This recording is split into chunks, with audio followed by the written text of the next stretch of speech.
Welcome to Indiana Sports Beat Radio, presented by Andy Moore Honda of Bloomington. Looks over the middle, second guesses, fires, throws. Does he make the catch in the end zone? Yes! Touchdown! Oladipo to win it. Another one! He got Another it! one! Another one! Huge hole. He's at the 30. He's going to go. 10, 5, touchdown. Jonathan Taylor. Worked out by Burke. Bounces into Cody. Puts it up. Scores! Now, from the Golf Club at Eagle Point Studios, here's your host, Jim Coyle. Well, good morning, everybody. This is not Jim Coyle. This is producer John Alden filling in for the first few minutes of the show for Jim. We were supposed to be coming to you live today from Memorial Stadium, but we had a bit of a change here as we're getting started here. It is Indiana Football Media Day, so kind of the second version of the official kickoff of the season. We just had Big Ten Media Day a couple weeks ago, but now it's Indiana Football Media Day. And I'm joined here by Dustin Schutte from Saturday Tradition, as we are every Thursday. How you doing this morning, Dustin? Well, I'm doing great. Each day we get a little bit closer to the start of the college football season. We have this is kind of nice. I'm not gonna lie. When you have these games kind of staggered out with Nebraska, Illinois week 0, then Thursday you have Rutgers playing Temple, Ohio State, Minnesota. Friday, Michigan State, Northwestern. Then you got a slate of Saturday games. It's kind of nice to get this little different time period for the start of fall camp, and you get a little bit more of a deep dive into these coaches and players and what they expect for the upcoming season. So I'm loving it. It makes my life a little bit easier, and each day that passes, we're getting a little bit closer to the start of the college football season. Yeah, and hopefully a normal college season at that. We don't really know for sure what mask mandates are going to look like, or hopefully not limited capacity. But back to that Nebraska-Illinois game. Is that game no longer being played overseas? Is that a home game for one of the two now? Yeah, that's going to be a home game for Illinois. It's going to be played in Champaign.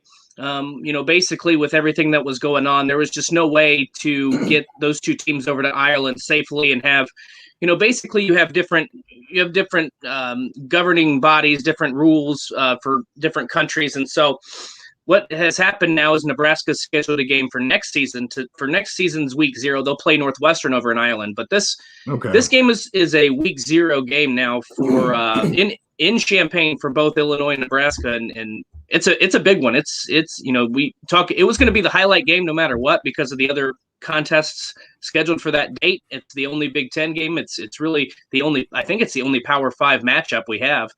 And you're talking about Scott Frost, who is 12-20 in his first 3 seasons, needs to get his 4th season off to a big start. And then, obviously, Illinois, nothing to lose. They have 20 super seniors returning. They've got Brett Bielema not back in town, taking over for Lovie Smith. And it's going to be a really fun matchup. Yeah, Brett Bielema in the Big Ten will be interesting to see after his successful run at Wisconsin before he left for Arkansas. I don't know that he can build the monster at Illinois that he built at Wisconsin, but if he can at least get them back to respectability, I wouldn't be surprised at all for that at all. No, and I don't think when you look at what has happened in Champaign the past couple decades, what Brett Bielema needs to do is just establish a consistent program. I mean, as long as you're able to get some consistency with that Illinois program, and that doesn't mean at the top every single year. That doesn't mean, winning the Big Ten championship 3 years in a row like he did before he left for Arkansas. It means being a consistent bowl, getting to a bowl game 4 times in 5 seasons, doing that consistently, being more competitive against teams like Wisconsin, Iowa, Minnesota, having that sort of, not getting blown out by 3 or 4 touchdowns against some of those teams regularly, beating Northwestern on occasion. That's something they haven't done in a long time. And then I think what he'll be able to do over the long term is have this team competing at the top of the Big Ten West, maybe once or twice every 6 or 7 years.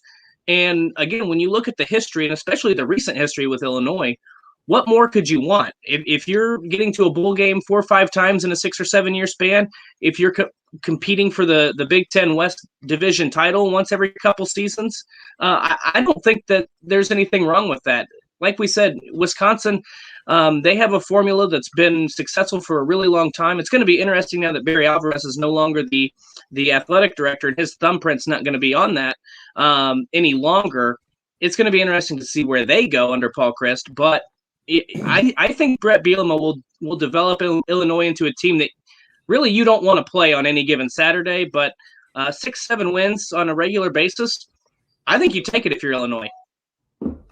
Yeah, I would say so. Also, just a reminder, Jim is not here at the moment. Hopefully he'll be joining us here shortly. We'll have Matt Taylor here in about 10 minutes, and then we'll also be joined by Barstool Chief here in about 30 minutes as well at 9:40. Also, quick little announcement. We're only going until 10 o'clock today because Indiana Football Media Days press conferences, those will get underway soon after 10 o'clock.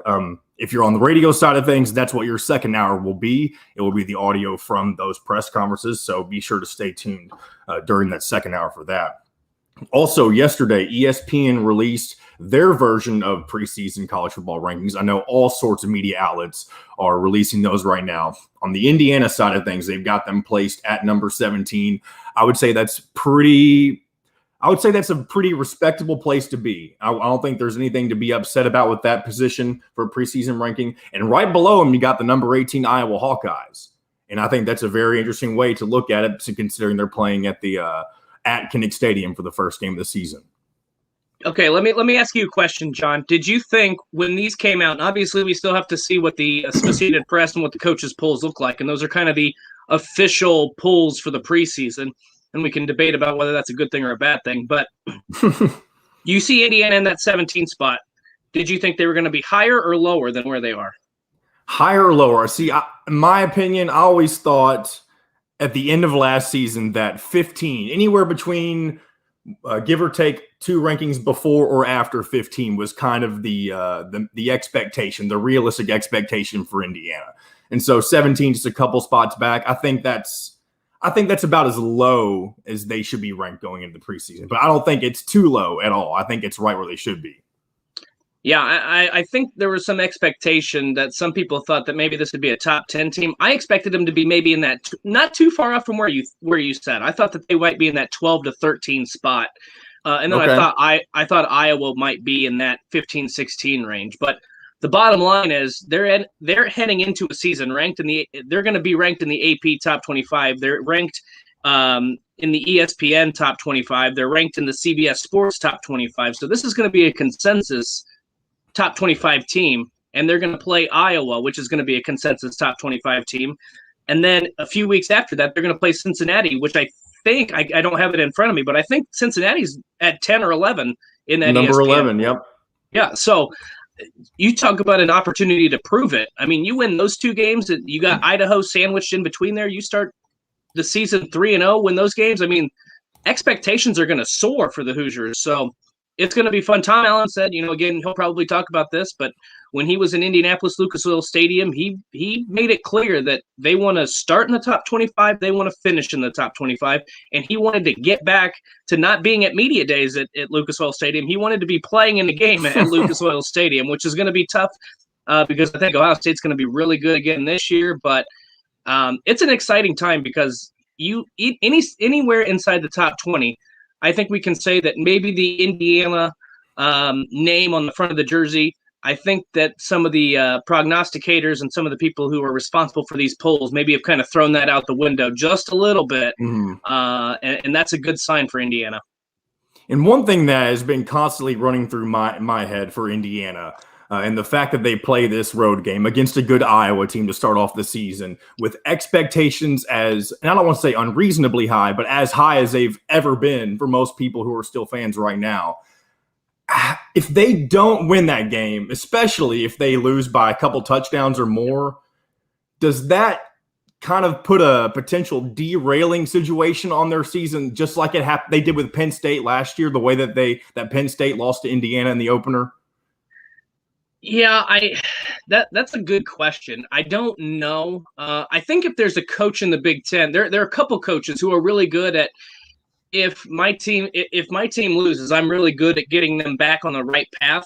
I think Kirk Ferentz at Iowa does a great job of that. I think Pat Fitzgerald's probably the best at Northwestern at doing that because they've lost to teams like Illinois State and Akron and came back and had a good season, had an 8-9 win season.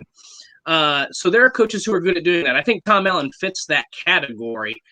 But what I would be interested is from a fan's perspective as to how much a week 1 loss to Iowa would kind of derail your interest.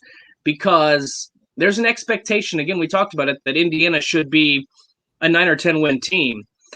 And while I don't necessarily disagree with that, when you look at the history of this program, at any point in its history, if you would have said, we're going to get bowl eligible in back-to-back-to-back seasons, I think just about anybody that's an IU fan wearing the cream and crimson would have taken that, regardless of how it looked.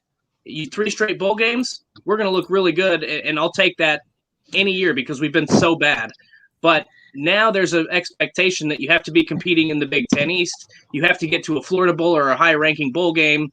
So it's interesting to me from the fans' perspective more so than the team. I think the team's going to be fine, win or lose. I think Tom Allen will be able to get them back on the right direction. The other thing about that game is that if you lose it, it's still not a division game. Theoretically, you could still beat all your Big Ten East opponents, and you could get to Indianapolis and play in the Big Ten championship game. So it's not the end of the world if Indiana loses that game, but I think there's going to be a perception that Indiana had the chance and they blew it in week 1, and I wonder what the fan interest level is going to be after that game. It'll be interesting to see, and it's looking like we have Jim Coyle back with us live from his vehicle, so I will hand things over to him as we get ready to go to break here soon. Just traveling, try to get there. But yeah, listening to everything Dustin was saying, and I agree. It's just it depends on how that game goes too. If as long as they're competitive. But let's go ahead and hit the break, and we'll come back. We'll be right back to the Golf Club at Eagle Point Studios for more Indiana Sports Beat Radio with Jim Coyle, presented by Andy Moore Honda of Bloomington. Hey, Hoosier fans, whether Isn't this fun?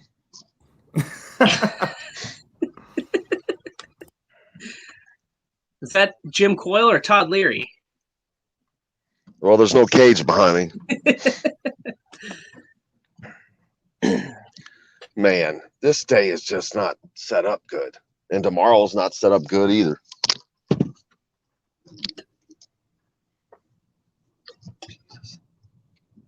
Yeah, tomorrow they're doing basketball and football at the same time. What football? What interviews? Opening day of practice. And then they're going to talk with the media after that, or you just go into practice. You can go to practice. I can't remember who speaks tomorrow, and then there's a basketball presser as well. When do they go to the Bahamas? The 10th. Oh, okay. So they're in a lot of time. No.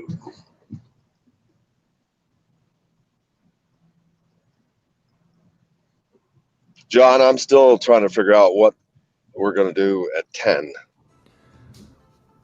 So I would say at this point, don't worry about being live. Just wrap this thing up right before you got to go, and like right at 10 o'clock or whatever.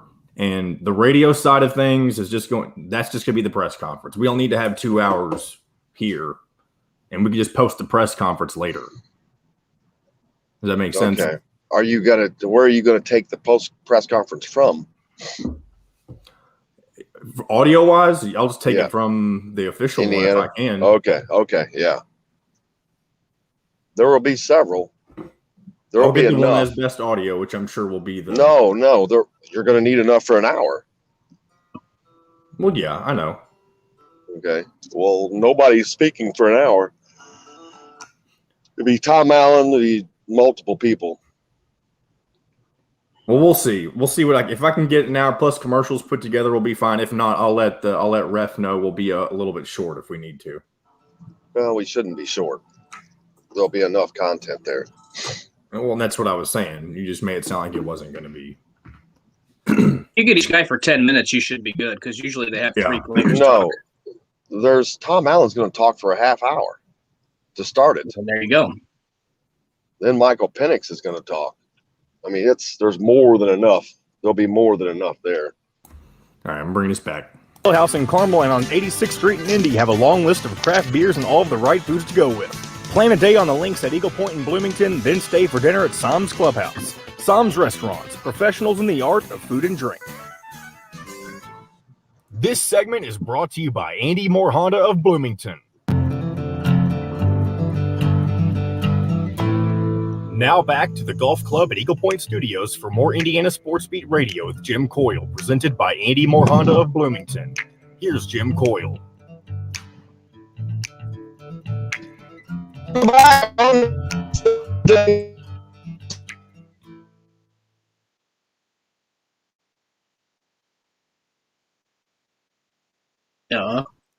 En route to IU Football Media Days, Dustin Schutte from Saudi Tradition with us as always. You guys got a lot of stuff coming out regarding the Big Ten, Dustin, as the season prepares to open. On the west side, you know, we talked about Indiana opening up with Iowa. Who is the team in the West that is expected? Is it the same old Wisconsin, Iowa? Who is it going to be over there? To me, I think Wisconsin has to be your favorite because of what they return. Everybody's going to make a lot of Graham Mertz struggling last season, the redshirt freshman quarterback who had to come in for Jack Cohn. But one of the things a lot of people don't remember is that he was without his two best receivers for most of the year, Kendrick Pryor and Danny Davis. Both of those guys come back. You know they're going to be good on the offensive and defensive lines. They have one of the best linebackers coming back in Jack Sanborn in the Big Ten. They've got a really good secondary, anchored by guys like Faion Hicks and Scott Nelson and some of those guys. And so I think that Wisconsin, to me, and you look at how they traditionally win in the ground and pound and Jalen Berger out of the backfield. They added Ches Malusi from Clemson to the backfield, so they got a really dynamic 1-2 punch. They've got a big bruiser as their number one back and then an explosive. It's kind of like that thunder and lightning type of thing that you like to see out of your backfield. So they're going to be hard to stop. Iowa's defense is going to be good. They always are. They're always good, just like Wisconsin in the trenches. They have a concern at quarterback with Spencer Petras. Can he take that next step and get them to where they need to go? I think a lot depends on him. Then I really like Minnesota. So I think the Golden Gophers have a chance with that offensive line coming back, with Tanner Morgan coming back and Mohamed Ibrahim at the running back position. That's a team that can be really deadly as Matt Taylor joins us from the Colts.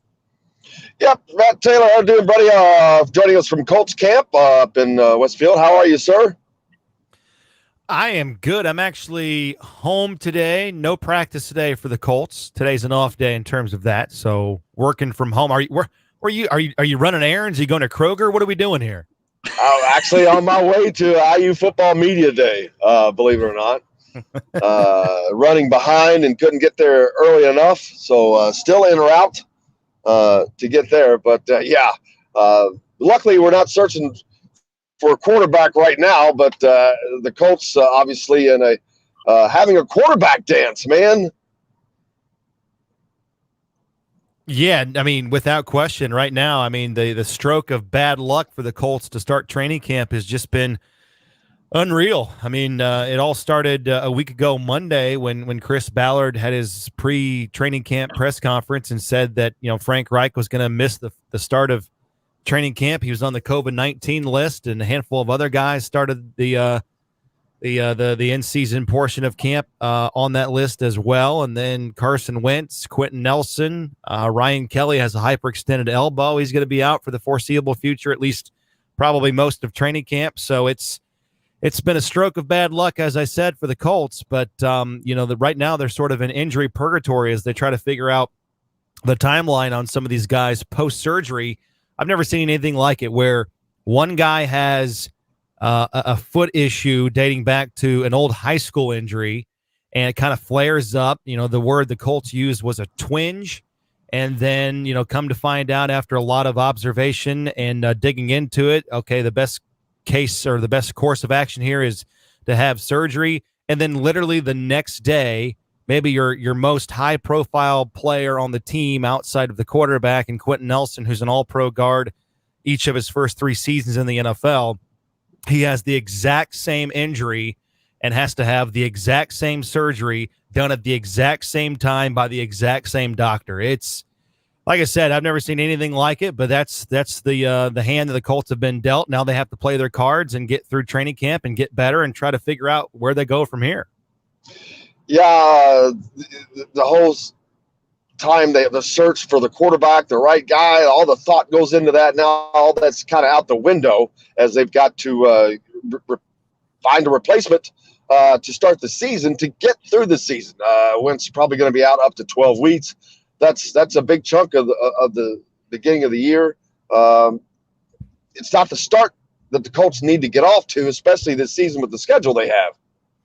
Well, it's 5 to 12 weeks for both guys. And so, like I said, they're kind of in injury purgatory at the moment because they're not going to know where they are in terms of the timeline, if they're closer to 5 or closer to 12, until at least, 2 to 3 weeks from now, because you have to figure, how do guys respond after this surgery, how much pain is left over from the surgery. And then also they have to measure how much pain can they withstand in order to play. So I think, no matter when they come back, Nelson and Wentz, they're going to be dealing with this to a certain degree for the remainder of the season until they can completely get off their feet next off season and really kind of eradicate this. So there is that level of finding out where you are after the surgery. But until then, the Colts, specifically at the quarterback position, they got to figure out what they have in Jacob Eason, and that's what they've been doing, and that's going to be their priority for the next 5 weeks or so before the start of the regular season. He needs to play as much as possible. He needs as many reps as possible. A lot of action in the preseason, meeting rooms, walkthroughs, and that was going to be modus operandi before all of this, but especially now because, last year it's been well chronicled. He was a redshirt player essentially in the NFL. He was third on the depth chart behind Jacoby Brissett and Phillip Rivers. He didn't have any OTA work last year or this year for that matter. No preseason games last year. I mean, if you look at it, no potential starting quarterback, I should say, in the NFL going into this season has less experience than Jacob Eason. If you go back to his college days, played the 1 year at Georgia, came back his sophomore year, got hurt the very first game. Jake Fromm came in, so he transferred to Washington, had to sit out a year though.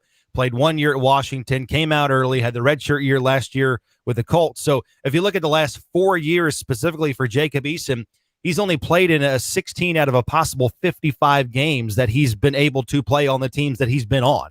So he certainly kind of, I'm not saying he's behind the 8 ball, but there's a lot of action that he just hasn't seen. And so he's sort of making up for lost time right now. And I'm really looking forward to those joint practices coming up next week with the Carolina Panthers to see where he is so we can kind of put it all together to see a live defense that's not the Colts, a defense that he's not incredibly familiar with, doesn't have a lot of, background information on, just a new live defense that he can navigate, check things in the line of scrimmage. That's going to be a good barometer to see where Jacob Eason is in terms of being a viable candidate, at least, to be the Colts starting quarterback in week 1. Matt, if he has to be, I should say that if he has to be. Matt, it's never good to have to deal with these kind of injuries, but to put maybe an optimistic spin on it, is it better that something like this happen now in training camp so Jacob Eason can get maybe some more valuable reps in those combined practices and get to know his teammates a little bit better with the first team, as opposed to being thrown into this situation in the preseason or even at any point into the season? Yeah, I think that's a good point. I think hopefully when this is all said and done, hopefully this came out to be a little bit of a blessing in disguise for Jacob Eason, because he's getting a lot more reps. I mean, he was going to be the number 2 quarterback in camp behind Wentz, and he was going to get his fair share of the opportunities and the reps. But now he's obviously getting more because he's running with the first team. So that's good. They're speeding up his learning curve. They're speeding up the things that he's seeing. And also, too, going back to the Wentz situation, the Colts are trying to control what they can control. And, they were, again, deliberating on, okay, how severe is this injury? Can we rest this? Can we rehab this and be okay? But it just turned out that surgery was the best case scenario to eradicate the problem and get him back sooner rather than later. And so it is a 5 to 12 week period. I know that's a wide range. That's a 7-week gap there. And the reason being is because every player rehabs different. Every player bounces back different.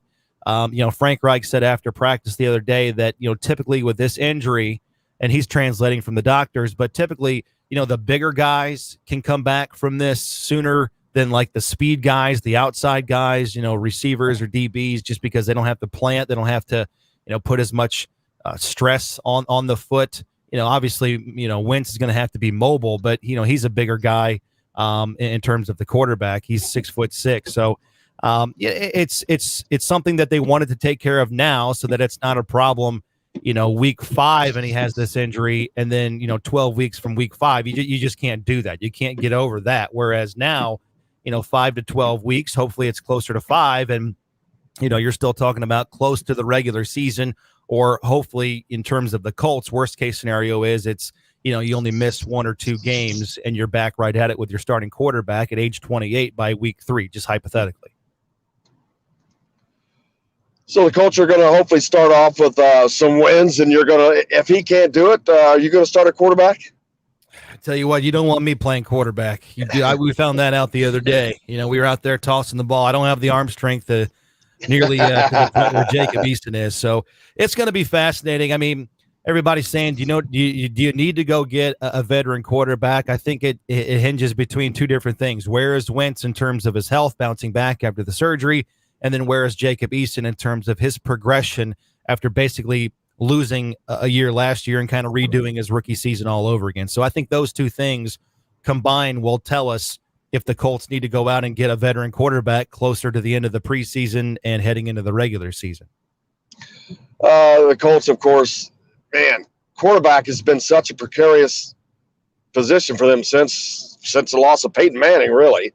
It's something that was so consistent and dominant during that time, and to be going down this road, it is the only thing that has stood between the Colts staying kind of the consistent winner they were under Peyton Manning.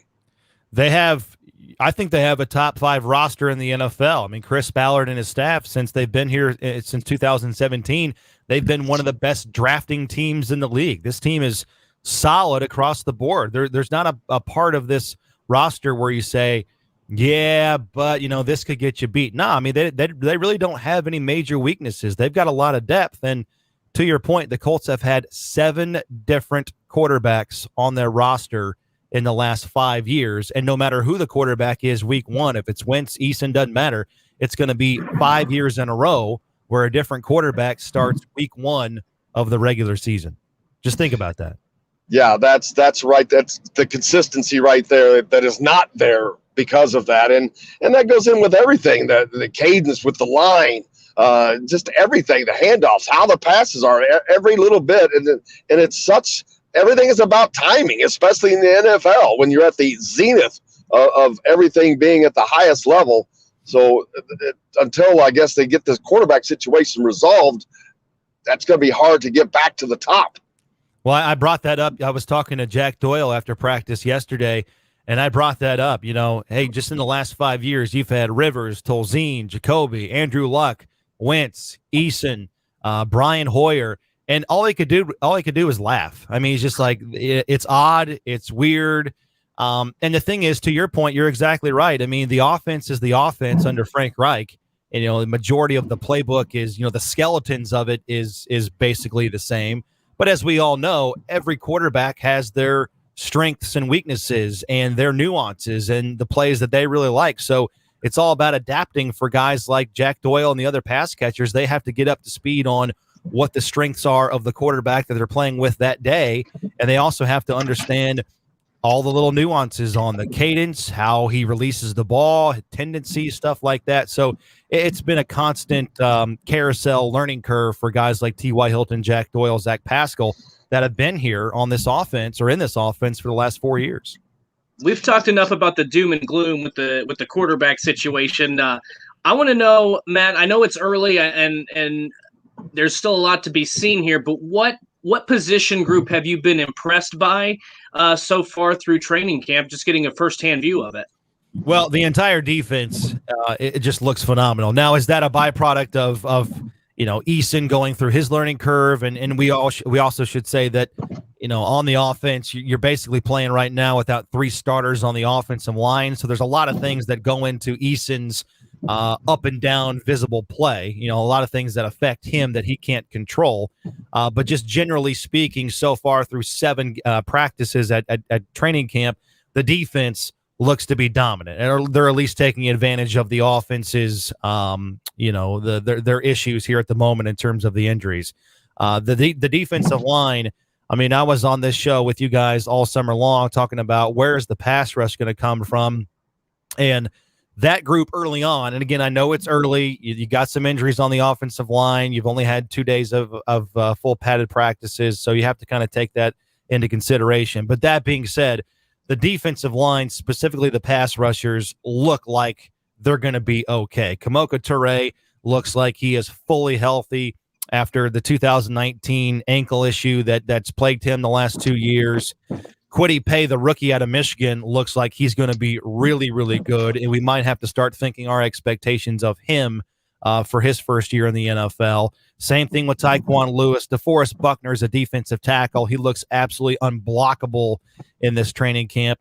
The linebackers look really good. Bobby Okereke is going to take the next step. He's going to be really productive. He's just a ball magnet. Wherever the play is, that's where Bobby Okereke is. So, there's a lot of optimism, I think, on that unit because they were a top 10 defense last season, and I think they can kind of pick up right where they left off and then sort of ascend to even higher levels because they were elite at stopping the run. I think that's going to be the case this year with the guys up front like Buckner and Grover Stewart. And then the back end looks like it's coming into form as well. We still haven't seen Xavier Rhodes. He's on the COVID list, and he, whenever he comes back, you're going to plug him into the starting lineup. But I tell you what, you just haven't seen a lot of big plays allowed so far through this camp by the secondary, which is a good thing because that was another thing we talked about in the offseason was, you have to limit the big plays. The Colts allowed 53 passing plays last year over 20 yards, and the hallmark of their defense is not allowing that, keeping things in front of you because they play a lot of zone defense. So I think so far that the 2 biggest questions on defense to this point early on, and again, it's early, but those 2 things have been sort of answered to this point in camp. Yeah. Yeah, we lost Jim there off the thing, but Matt, thank you so much for your time today, and hopefully you have a great weekend. And when you're back at Colts camp, and hopefully they get this quarterback situation figured out. And Again, thank you so much for your time today. Never a dull moment, my man. Good to be with you. We'll talk to you guys next week. All right, take care, Matt. That was Matt Taylor of the Indianapolis Colts. We'll take a quick break and come back with more on Indiana Sports Beat. We'll be right back to the Golf Club at Eagle Point Studios for more Indiana Sports Beat Radio with Jim Coyle, presented by Andy Moore Honda of Bloomington. Whether you're looking for... What a mess this morning, man. Oh, it's so fun at the same time. We should have just hosted the show just you and me today. Evidently. It's a rough day. It is, isn't it? Are we in break or are we still on? We are on break. break. I closed out with Matt because John said we had to take a break in a minute anyway. So, yeah, I think I might start doing this, Jim. I think it might be easier than you might be able. As long as you're looking on screen, I can just flash up and break in two banner. And plus, the co-host can see it because normally I just text you break in 2, and therefore Dustin knew it was time to break, even though you were doing your thing. Just flash one of these up. We'll start doing that. Perfect. All right. You've got the Barstool guy coming up next, by the way. Oh yeah. Yeah, I don't know what to. I have no idea who this guy is. Barstool, Chicago. I don't really either. He just recently did an interview with Tom Allen. Oh, okay. And I did check in with him. He knows he's good at 940, so he'll be joining shortly after we come back from break.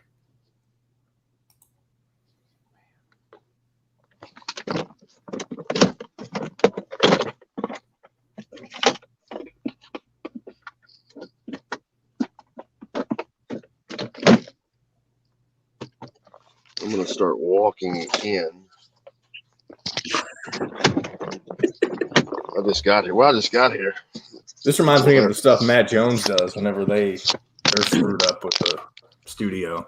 Well, it's not just when you do the stuff, all this crap on the road, man. It gets difficult. Oh yeah, I believe it.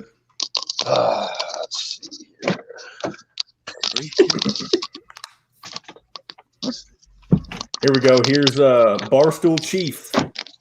Hey, brother, how's it going? Good, guys. How you doing? Thanks for having me. Can you hear me all right? Oh, you bet. Yeah, we'll be back from break in about 45 seconds. Perfect. Is that Jim's phone making that noise, Dustin? That is.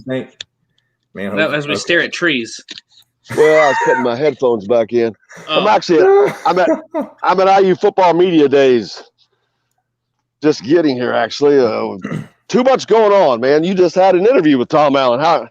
We did, yeah. We interviewed him on Tuesday, I think. So that episode just dropped today. But yeah, he was electric. He was awesome. I love that guy.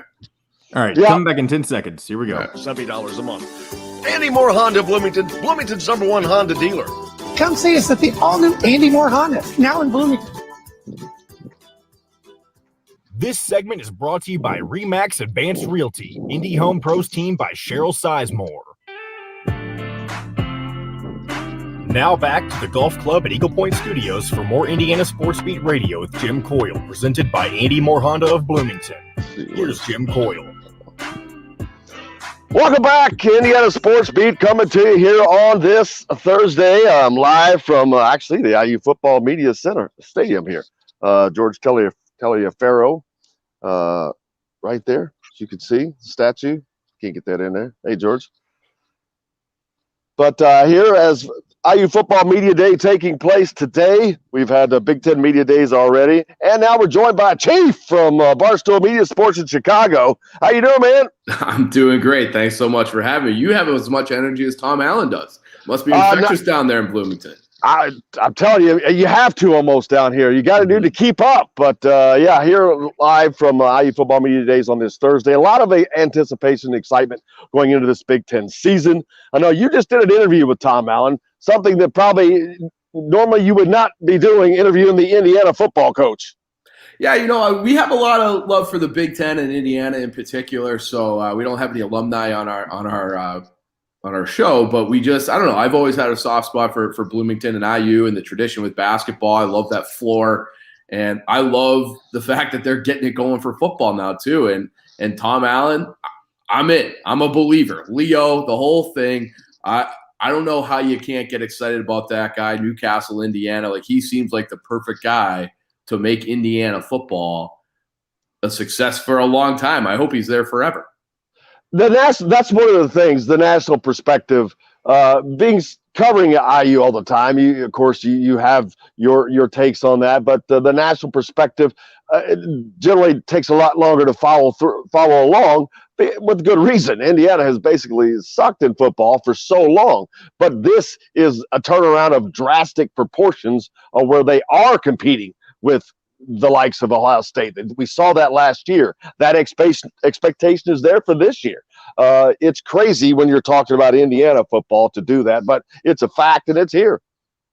Yeah, and I think nationally, at least from my perspective, I would always think of IU football as a tailgate school. Like, you go, you tailgate, and then you go to the bar. You don't even worry about the game. You don't even go in and leave at halftime. It's just the tailgate, and that's it. And now it's like you're circling dates on the calendar. Opening week against Iowa, like, that's a big game.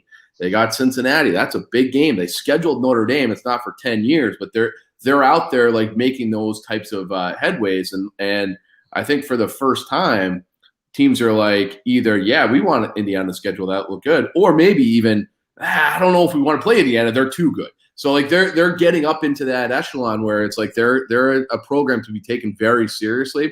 And I think it's just good for the Midwest and good for the Big Ten, and it makes the season more exciting. And I know last year, I don't know what the COVID protocols for you guys at Indiana. I'm not sure, but I hope the fans are able to get back in there and be loud and stay for the game after the tailgate now, because they got a real team and Pennick's coming back. Like, it's I'm ready for football, and I'm ready to kind of follow along with IU now that I want Tom Allen to be like my uncle. Like, that guy, like, I fell in love with that. Dustin Schutte from Saturday Tradition also with us. That's a new one, Uncle Tom. Don't say that. Yeah, that one's words, not mine. Yeah, that one came out. That is not what I was meaning by that. But Uncle Tom Allen is what I meant. But everyone's great favorite uncle. But Dustin Schutte, go ahead.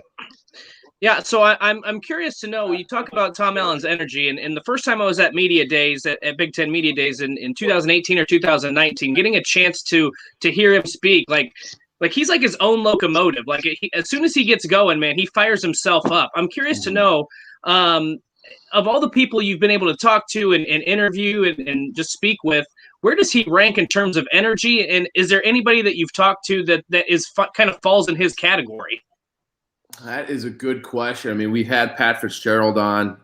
He's a little bit more low key, but has that, you could tell he's got that internal fire. I don't know that there's anybody that just exudes it and it's so genuine the way it is with Tom Allen. Like he gave this speech. We asked him about, he spent a lot of years in as a high school football coach, and his dad's a high school football coach.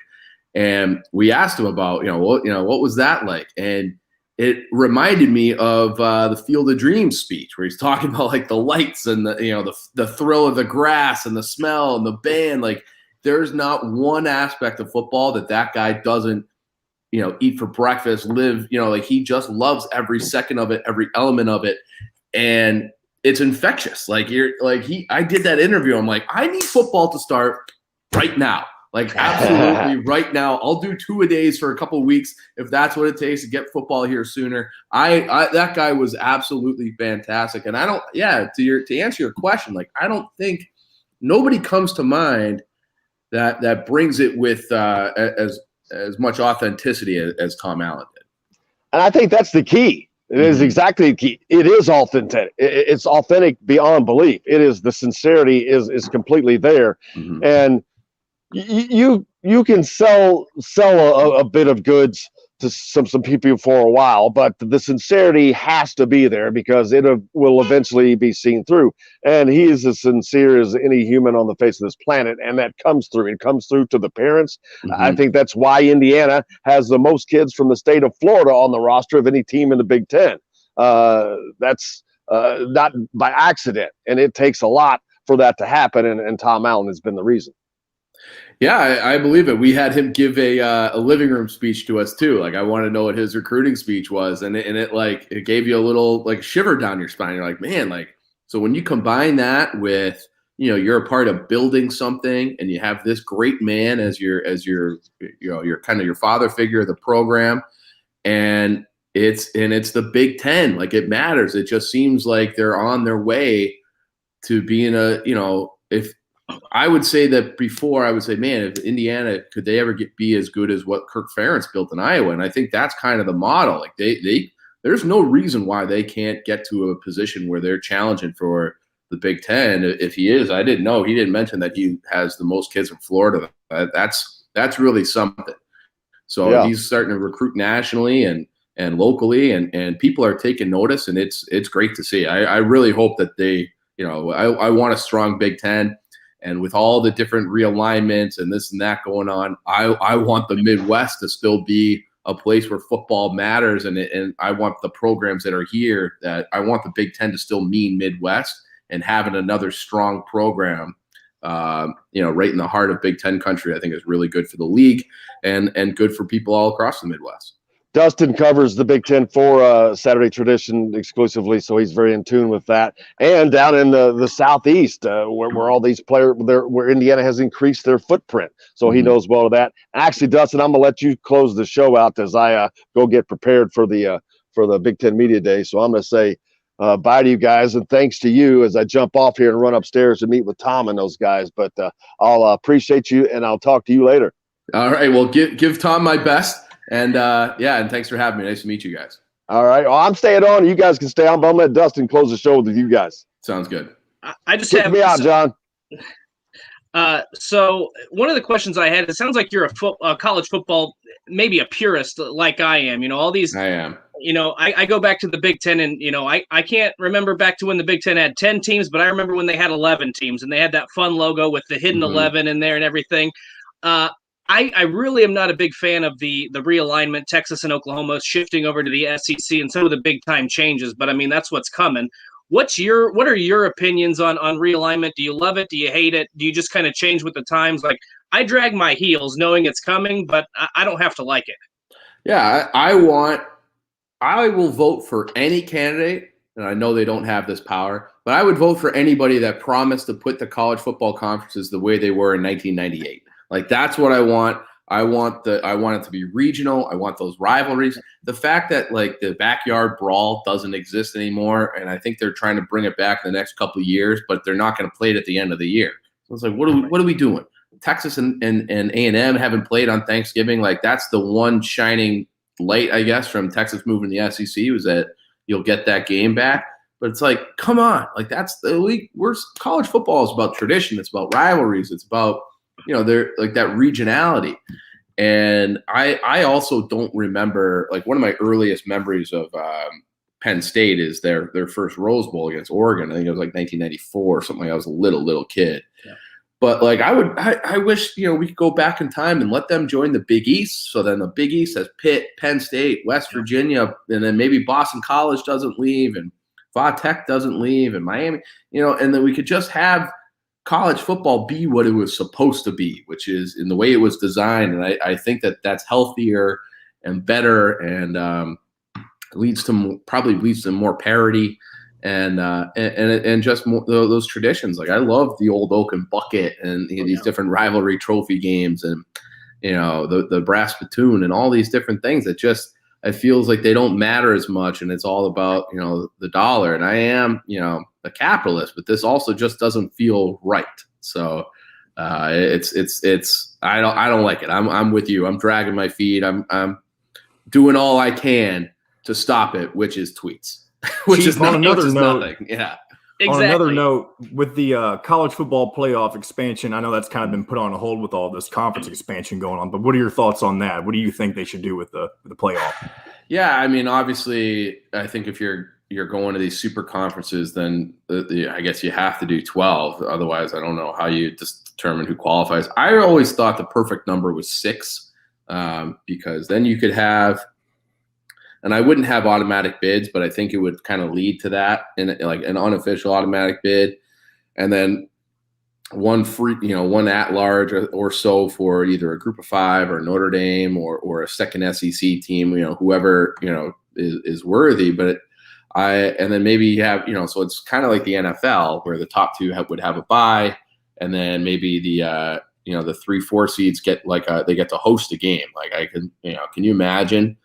A game at Ohio State in January, like the cold, the flurry swirling off, blowing down from the Great Lakes, like that would be awesome. And that way you would have more variety too, instead of just having the Alabama Clemson Invitational every year. Yeah, and like, look at this is kind of dark to say. Nick Saban's not going to live forever. Okay, so I know like people are caught up in the Alabama. He's unbelievable, and they deserve to be there every year. They're incredible, and Clemson, they've what Dabo's done down there, it's awesome. But these things are cyclical, and I've USC was unbelievable when I was a kid, and I grew up loving Notre Dame, and so it's like, man, like Reggie Bush is just dominating us, and then Miami had their run, and then and then there was the Florida had their run, and I just like Alabama. It's as long as Saban's alive and coaching, Alabama's going to be great. But, I don't think that we need to make this reactionary thing to expand just because it's Alabama and Clemson all the time. Like, those things won't last forever, and then new teams will circle in and cycle in, and the rest of the country just has to be patient while Alabama has, a 20-year dynasty or whatever it's going to end up being. But and then to kind of bring this full circle, we talked earlier about loving the regional aspect of the game, loving those rivalries. 20 years ago, a lot of programs, you might have 3 or 4 programs that were thinking national championship, and then everybody else, like if you won the Big Ten, you wanted to go to the Rose Bowl and beat the Pac-12 champion, and you didn't really care who was winning the national championship game. I mean, yeah, we were all going to watch it, but that was a big deal. And now we've gotten to the point where it's like, it's the Rose Bowl. Everybody, now you have 10 to 15 teams that if they're not in the playoff, their season's over. They don't care about the Rose Bowl. They don't care about the Orange Bowl. And so that's where I think that there's a little bit, there could be a potential drop off in interest. And so the reason I kind of like that 12-team field is I feel like it incorporates more teams for a little bit longer, deeper into the season. Whereas now, if you have Georgia or Clemson or, Michigan, they lose their first 2 games, it seems like the fan interest really plummets until that final game of the season. That's just my opinion. And so that's why I think anything other than, like, if I could go back in time, like bowls and polls or the 2-team BCS system, I think we thought the grass was going to be greener with a 4-team playoff. And it really, in my opinion, it hasn't been great. Yeah, I do love the playoffs. I agree with you about the other bowls. Yeah, I don't know. The Rose Bowl, to me, it is different when it's Pac-12 or Pac-10 and Big Ten, because that is the granddaddy of them all. And when you flip on the TV on New Year's Day, and they're out there in Pasadena, and the grass is like this green that you haven't seen in 6 months when you live in the Midwest, and it's like, wow, that is so beautiful there. And they paint the sidelines in team colors, and I do think the Rose Bowl still matters. And I remember they had the playoff game there a few years ago with Baker and Oklahoma against Georgia, and that was just like this spectacular game, an unbelievable setting. So I do still think the Rose Bowl matters. I don't think it matters as much to the Blue Bloods. Like, I don't think it matters to Ohio State anymore. But I think if you see like an Iowa or Purdue or some of these, or in Indiana, like, can you imagine the response if Indiana got to a Rose Bowl? They got one of the largest alumni bases in the country. That place would be a sea of red if Indiana made the Rose Bowl. So I do still think the Rose Bowl matters, but I do agree that some of the bowl system in general has kind of been watered down, with the exception of the Arizona Bowl, the Barstool Sports Arizona Bowl coming this January, or New Year's Eve rather. But yeah, there's so many bowl games, and I love bowl season too in general, where it's like you get the Holiday Bowl is always like one of my favorites, where you have like, some mid-level Mountain West team against either Big Ten or Pac-12 team. It was always a great game. Like, you get before Oregon was Oregon, they put up 40 points in the Holiday Bowl. And so I don't know. Like, I always love the bowls. I hope that doesn't go away with this expanded field and Super League conferences and all that, because it is like, it's special. Like, and I the gambling is legal in Indiana now too, like it is in Illinois. But I have like very distinct memories from just random, the Belk Bowl, Cincinnati, Duke. Like, you just like have these memories, like these games that shouldn't happen and don't matter, but are wildly entertaining. So I don't want to like lose that element either, as that carries you through like the holiday season. Like, I love bowl season. Chief, a couple more things before we wrap things up. Put yourself in the shoes of an Indiana fan real quick. What do you think should be the realistic expectation in terms of record, or what kind of bowl they should make? What do you see Indiana doing this year? This year specifically? Yeah, this year specifically. I want to kind of give me 1 second. I want to pull up their schedule. Okay. Is it Indiana football schedule? I think that they're knocking on the door, right? I mean, they got Iowa. I think that they should be the Iowa of the Big Ten East. Like, that's kind of the model. Like, in Iowa, which is, I feel like people might take offense to that. Iowa has been an awesome program for 25 years now under Ferentz, and they have years where they dip down to, I think they might have had like a 4-win year here and there, and a 500. And they were on the cusp of a football playoff appearance a few years ago. They lost to Michigan State, but yeah, and they've been to the Rose Bowl, they've been to the Orange Bowl. They've had a great run under Kirk Ferentz, and I think that is something that Illinois, now with Brett Bielema, should be aspiring to, and same thing with Indiana and Tom Allen. Now, Indiana's got a little bit tougher path because they're going to have Ohio State on the schedule every single year as a team in the Big Ten East. But they, and Michigan and I'm looking at the schedule right now. It's brutal. It's a brutal schedule, because you got Iowa as the crossover. That's not a slouch team, obviously, as we're talking about. Cincinnati's top 15 team. Penn State. I don't really believe in Michigan State. I think they're dead. I think if you get to 7-8 wins with that schedule, and you're Indiana and Penix is healthy and you're competitive against Ohio State, then I think that's a very good year, and people should be happy about that. And then, and you just can continue to build. I think it's more about probably having a marquee win this year be it Ohio State or Michigan or somebody like that. And a bowl victory. They're on a 3-game or more than a 3-game bowl losing streak. They haven't won a bowl in, I think, since the early 2000s, if I'm not mistaken. Well, it's because they're never in it. So even just getting to a point where Indiana football has a bowl game every year is quite the accomplishment. I was looking up before we had Tom Allen, like the all-time winningest coaches at Indiana, and I think it was only Bill Mallory had a winning record for his career. So all the other coaches that they've ever had were still under 500. So if you get to the point where you're Indiana football and you're in, even if it's that, the top, Continental Tire Bowl or whatever, if you're going to a bowl game every year, you're a good program. And then you sneak up on people, like they cost me some money in that Ohio State game last year, that comeback. But if they, that game, and then, they beat Penn State, and if you can mark up a couple of these wins against the Blue Bloods, and it's like, hey, we're getting there. We're still growing. We're moving. We're building. And I think that's a really good pitch to recruits. We're like, yeah, I'm choosing between, Cincinnati, or I'm choosing between Illinois and Indiana. And it's like, well, you come here, you're going to go to a bowl game. And, we almost knocked off Ohio State. You come here, we'll beat Ohio State. And I think that's a good pitch and something that, Indiana should take pride in.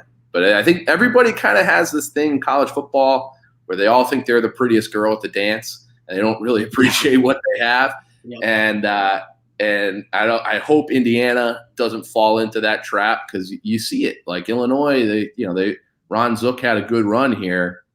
They went to the Rose Bowl, and they said, that's not good enough. It's like, well, you're Illinois. You're Illinois. You're not Ohio State. Like that, you go to a Rose Bowl every 7-8 years, or big bowl game every 7-8 years. That's good enough for Illinois. And I hope Indiana, if they get to 8, 9, maybe 10 wins some years, that they appreciate it properly, because it's obviously not an easy thing to do, is to win at football in Indiana. And just to hit up this one last comment before we wrap things up, Tim Taybalt says, hey, Barstool, did you invent the Barstool wagons that bars have pedaling down the streets? You know what he's referring to? I have no idea, but sure. Okay. Yeah, we did that. Yeah, we did it. Yeah. Well, Chief, we can't thank you enough for joining us this morning, giving us your time. Also want to thank Matt Taylor for joining us beforehand, and, of course, Dustin Schutte being here with us every Thursday, and obviously Jim doing his interesting little drive into the media days or into the stadium through his car this morning. So good luck to him going out. And as we wrap things up, thanks again, guys. We'll wrap it up. And most importantly, thanks to the fans who are listening to us on radio and here watching us on YouTube. Until tomorrow, I will see you on the radio.